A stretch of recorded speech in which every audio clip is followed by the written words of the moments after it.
Friends, मैं आपका दोस्त Deepak Bhardwaj from Dev institute of professional accounts. पिछली कई क्लासेस में हमने आपको सारी एडजस्टमेंट एक एक करके समझाई है। अब जो आगे की क्लास है, जो फर्दर क्लासेस है, उसमें हम आपको सारी ट्रिकी एडजस्टमेंट समझाएंगे जो पेपर के एग्जाम के पॉइंट ऑफ व्यू से बड़ी इंपॉर्टेंट होती है।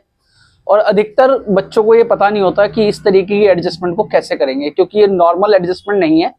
इसमें कुछ इम्प्लाइड एडजस्टमेंट भी होगी और कुछ ट्रिकी एडजस्टमेंट भी होगी। एक एक करके बड़े आसानी से, बड़े प्रेम से, बड़े प्यार से मैं आपको समझाऊंगा। जो आपने एडजस्टमेंट कर लिया उनको पे तो आपको ध्यान देना ही देना है, लेकिन ये एडजस्टमेंट आपके एग्जाम के जो आपका आंसर होगा उसको जरूर खराब करेगी अगर आपने इस पे ध्यान नहीं दिया। तो एक एक करके मैं आपको समझाऊंगा कौन कौन सी ऐसी एडजस्टमेंट है जो रेगुलर नहीं है, इम्प्लाइड है या कुछ ट्रिकी है। ध्यान से समझना और इसको जरूर पढ़ के जाना, ठीक है। हम पहली एडजस्टमेंट देखते हैं। इसके लिए आपका थोड़ा सा हमने ट्रायल बैलेंस और ट्रेडिंग P&L बैलेंस शीट का एक फॉर्मेट बना रखा है। अब देखिए एडजस्टमेंट क्या है कि यहाँ पे आपको ट्रायल बैलेंस में दे रखा है 12% इन्वेस्टमेंट परचेज ऑन 1 जुलाई 2022। या आपने एक इन्वेस्टमेंट परचेज करी 1 जुलाई 2022 को, कितने रुपए की? 1 लाख रुपए की, ठीक है। अब यहाँ पे लिखा है ना परचेज ऑन 1 जुलाई 2022, तो अपने आप समझ में आना चाहिए कि कौन सी एडजस्टमेंट हो गई? इंप्लाइड एडजस्टमेंट हो गई। मतलब इसमें बता रखा है कि आपने इन्वेस्टमेंट कब परचेज करी है, ठीक है। लेकिन साथ में क्या दे रखा है, अगर ये यहां तक होता ना सिर्फ 12% इन्वेस्टमेंट परचेज ऑन 1 जुलाई 2022 तो कोई दिक्कत नहीं थी। अब दिक्कत क्या है कि साथ में नीचे इसका इंटरेस्ट ऑन इन्वेस्टमेंट भी लिखा हुआ है, कितने रुपए? 9000। और इससे ज्यादा दिक्कत ये वाली है कि एक्रूड इंटरेस्ट ऑन इन्वेस्टमेंट भी दे रखा है, कितने रुपए? 3000। अब आप देखिए इसका ट्रीटमेंट क्या होगा, जरा ध्यान से समझना। ये जो इन्वेस्टमेंट होती है आप सबको पता है एसेट्स है, तो इसे हम बैलेंस शीट की कौन सी साइड में डालेंगे? एसेट साइड में। यहां पे लिखेंगे इन्वेस्टमेंट कितने रुपए? 1 लाख रुपए। यहां पे तो कोई प्रॉब्लम होनी नहीं चाहिए, सबको क्लियर है ना? अच्छा जी। अब देखिए अगर हम इसको इम्प्लाइड इन्वेस्टमेंट की तरह ट्रीट करें तो क्या करना चाहिए? बेसिकली हमारे को यहाँ पे इसका वर्किंग नोट बनाना चाहिए और इसका इंटरेस्ट निकालना चाहिए 1 लाख रुपए इंटू, अब कितना दे रखा है? इंटरेस्ट रेट दे रखा है 12/100। अब जुलाई से करो तो कितना आ जाएगा? 9/12। अगर आप इसका इंटरेस्ट निकालेंगे तो आएगा 9000 रुपीज। कितना आएगा? अब बेसिकली 9000 को हमारे को क्या करना चाहिए था? P&L की क्रेडिट साइड में दिखाना चाहिए था और फिर हमारे को बैलेंस शीट में दिखाना चाहिए था कि भाई हमारा एक्रूड इंटरेस्ट हो गया। लेकिन आपको देखो, फिर आप समझो अगर ये दोनों चीजें नहीं दे रखी होती, ये यहाँ पे 6000 रुपए दे रखा होता कि इस साल इंटरेस्ट 6000 रुपए इस पे रिसीव हो गया, 3000 नहीं हुआ, वो अलग बात है। लेकिन यहाँ पे क्या है, ये तीनों चीजें है ना साथ में दे दी। क्या कह रहा है? 1 लाख रुपए की इन्वेस्टमेंट है, 9000 रुपए इंटरेस्ट ऑन इन्वेस्टमेंट रिसीव हो चुका है और उसमें क्या बोल रहा है? 3000 रुपए का क्या है? एक्रूड इंटरेस्ट है। एक्रूड इंटरेस्ट आपको पता है, interest due but not yet receive. अब इंटरेस्ट कितना बैठ रहा है? 9000, लेकिन वो कह रहा है 9000 तो रिसीव हो चुका है, ठीक है ना। और इसमें क्या बोल रहा है?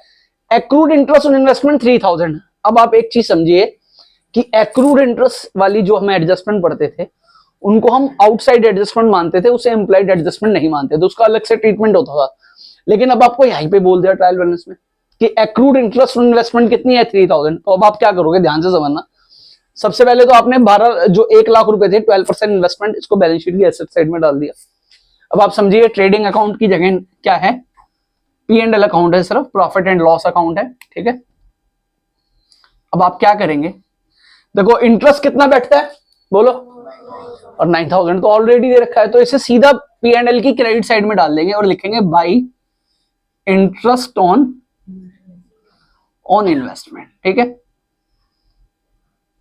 मतलब वो कह रहा है जितना इंटरेस्ट बैठता था वो भी मिल गया। अब उसने एक और लाइन लिख दी है, एक्रूड इंटरेस्ट ऑन इन्वेस्टमेंट। अगर इस तरीके से कोई दे रखा है, मतलब वो कह रहा है इस 9000 में ना 3000 का एक्रूड भी है। अगर आपको इस तरीके से कोई डायरेक्ट लिखा हुआ दे रखा है तो आपको P&L में उसकी कोई एडजस्टमेंट नहीं दे रखी, क्योंकि वो ऑलरेडी ट्रायल बैलेंस में दे रखा है। आपको क्या करना है, क्योंकि एक्रूड इंटरेस्ट है और आपको ध्यान रखना है कि एक्रूड इंटरेस्ट क्या होती है? एसेट्स होती है। तो उसे सीधा कहां पे लिखना है? बैलेंस शीट में लिखेंगे एक्रूड इंटरेस्ट ऑन इन्वेस्टमेंट कितने रुपए? क्लियर है? समझ में आया? देखिए हमारी अगली एडजस्टमेंट, एक और ट्रिकी एडजस्टमेंट आपके सामने, जरा देखेंगे और ध्यान से समझेंगे। इस तरीके की एडजस्टमेंट ही आपको प्रॉब्लम देगी, इसलिए मैं सेपरेट एक 2 5 मिनट की वीडियो इन एडजस्टमेंट की बना के डाल रहा हूं आपके यूट्यूब पे। आप प्लीज इनको बार बार देखिए, और इन्हीं एडजस्टमेंट पे फोकस करिए। जो आपने कर रहे हैं, जो रेगुलर है, वो तो आप करोगे ही, नेचुरल सी बात है, लेकिन इन चीजों को देखिए और देखते हैं किस तरीके से होता है। देखिए आपको ट्रायल बैलेंस में क्या दे रखा है, कार दे रखी है 50,000 रुपए की, क्योंकि कार एसेट्स होती है। ड्राइंग दे रखा है 52450, 52,450 रुपए के, और आपको कैपिटल दे रखी है 7,10,000 रुपए की। ठीक है, हम कैपिटल की तरफ हमने लिख दिया आपको समझाने के लिए। बेसिकली हमारा फोकस, क्योंकि हम एडजस्टमेंट की बात कर रहे हैं, यहाँ पे है। अब देखिए एडजस्टमेंट क्या क्या रही है, कह रही है द कार वाज सोल्ड। एक तो आपको पता होना चाहिए ट्रायल बैलेंस बन कब रहा है। अगर हमारे 1 अप्रैल से फाइनेंशियल ईयर चालू हो रहा है, तो हमारा ट्रायल बैलेंस या पे एंड अकाउंट कौन सी डेट को बन रहा होगा, 31 मार्च 2023। ठीक है, अब देखिए क्या कह रहा है, the car was sold at book value of 1 April 2022 and the amount receive was use for personal need by Anand. ये मिस्टर आनंद की फर्म थी, उनके पास कार थी फर्म में, कितने रुपए की, 50,000 रुपए की। उन्होंने इस कार को क्या कर दिया, बेच दिया, और वो जो पैसे आए ना बेचने से 50,000 रुपए, उन्होंने फर्म में उसको क्या कर दिया, इन्वेस्टमेंट कर दिया। ठीक है, अब आपको पता है, मैंने आपको पहले ही बता रखा है, दोबारा समझ लीजिए।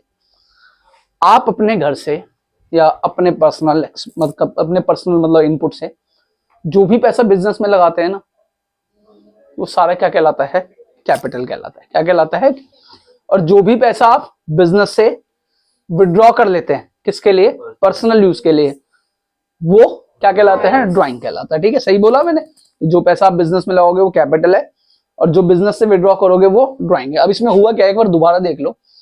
कार सोल्ड करी थी जो फर्म की 1 अप्रैल 2022 को थी जिसकी, and the amount receive was used for personal need by Anand. मतलब जो 50,000 रुपए की कार थी ना फर्म की, उसको बेचा गया आनंद जी द्वारा, और उस पैसे को आनंद जी ने निकाल लिया किसके लिए, अपने पर्सनल यूज के लिए। अगर पर्सनल यूज के लिए निकाल लिया तो वो क्या हो गया, ड्राइंग। तो बेसिकली यहाँ पे आप वर्किंग नोट बनाइए, हमेशा याद रखिए वर्किंग नोट बड़ा जरूरी है। देखिए पहले से जो ड्राइंग दे रखी है क्वेश्चन में, वो कितने दे रखी है, 52,450, क्योंकि ये कार बेची गई और पैसा पर्सनल यूज के लिए निकाल लिया, तो ये भी किस में ऐड हो जाएगा, ड्राइंग में। जो हमने कार सेल करी है ना, तो अब आपकी जो ड्राइंग हो जाएगी कितनी हो जाएगी बताओ, 1,02,450। तो जब आप कैपिटल लिखोगे ना यहाँ पे कितनी, 7,10,000 रुपए, कितना, 7 लाख। तो इसमें से जो लेस करना है ना ड्राइंग, वो कितना करना है,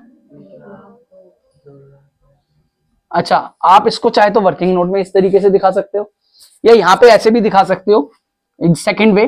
ठीक है, कि आपने दिखाया ड्राइंग कितने, कैपिटल के नीचे 50,000 रुपए, और इसमें प्लस कर दिया क्या, कार सोल्ड करी और उसे ट्रीट करा एज ए ड्राइंग, कितने, 52,000, सॉरी ये तो 52,250 था, 52,450। यहाँ पे 50,000 रुपए आपने ऐड कर दिया, और जो भी अमाउंट था 1,02,450 ये दिखा दिया। ध्यान रखना कि कार बिकी है ट्रायल बैलेंस में से, और उसके पैसे को फर्म ने एज ए ड्राइंग यूटिलाइज कर लिया। ठीक है, ये क्लोजिंग स्टॉक की हमारी एडजस्टमेंट है। जो नेक्स्ट एडजस्टमेंट मैं आपको बता रहा हूँ, जितनी भी ट्रिकी एडजस्टमेंट है, इसके ऊपर ऑलरेडी एक वीडियो बनी हुई है जिसमें हमने बता रखा है कि क्लोजिंग स्टॉक ट्रायल बैलेंस में क्यों आता है, ट्रेडिंग अकाउंट की क्रेडिट साइड में क्या होता है, बैलेंस शीट में क्या होता है। तो इसमें एक थोड़ा सा, कई बार बच्चे पूछते हैं कि ऐसा क्यों होता है और इसका क्या रीजन है। मैं डायरेक्ट आपको बताता हूँ, क्योंकि एग्जाम के पॉइंट ऑफ व्यू से अगर आपको ज्यादा इसके डिटेल में देखना है तो हमारी पुरानी वीडियो को देख सकते हैं। देखिए क्या लिखा होता है, अब आपको ना एडजस्टमेंट में सीधा लिखा होता है क्लोजिंग स्टॉक 1 लाख रुपीज या 80,000। तो हम क्या करते हैं, उसे ट्रेडिंग अकाउंट की क्रेडिट साइड में डालते हैं और बैलेंस शीट की एसेट साइड में। लेकिन अब आपको क्या क्या रखा है यहाँ पे, देखो एडजस्टमेंट में बोल रहा है closing stock at net realisable value, market value as on 31 March 2023 80,000 रुपए, इट कॉस्ट बीइंग ₹70,000। कि जो मार्केट वैल्यू है ना 31 मार्च 2023 को, वो 80,000 रुपए, लेकिन इसके कॉस्ट कितने रुपए, 70,000। अगर इस तरीके से लिखा मिल जाए, मतलब आप देखना वो क्लोजिंग स्टॉक ट्रायल बैलेंस में तो नहीं दे रखा, ये अलग से एडजस्टमेंट में दिख रहा है।